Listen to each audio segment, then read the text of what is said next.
Thank you. And now, Mr. Deidat. Quiet, please. Thank you very much. Now, Mr. Deidat will make his reply as well. Thank you, sir.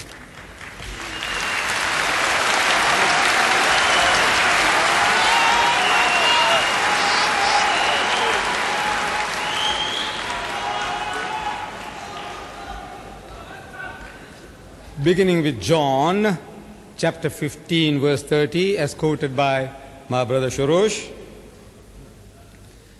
where Jesus is answering Philip, he says, "If you have seen me, you have seen the Father."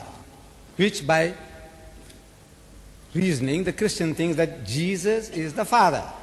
But if we look at it in its context, again, there are a series of misunderstandings. From the very word go, chapter 14 begins with that misunderstanding, and the misunderstanding of the disciple continues. Chapter 14, it says, Jesus is telling his disciples, "And whither I go, ye know, and the way ye know." You know where I'm going, and you know how to get there. So the disciples say, "Master, we know not whither thou goest, and how can we know the way?" They misunderstood. Jesus was speaking about spiritual journey. They are thinking of geographical locations like Dundee, Newcastle, where Southampton.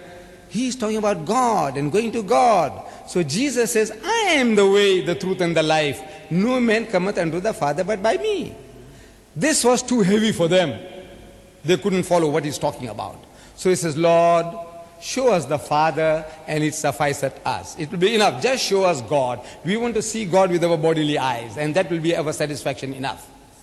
In answer to that, Jesus says, "Philip, you have been with me for so long. You are a Jew. As a Jew, you ought to know better than that no man can see God and live. God is not seen at any time. And you, being with me for 3 years, you still haven't understood my mission. You want to see God with your physical eyes when you can't even look at the sun. If you have seen me, you have seen the Father." Meaning, if you understood me, you would understand what God is. And this is the language he's speaking ever and anon. He says, "Seeing they see not, hearing they hear not, neither do they understand." This seeing is not physical seeing. If you understood what I am, you would have understood what God is. You wouldn't make such a silly request. He is not claiming to be the Father.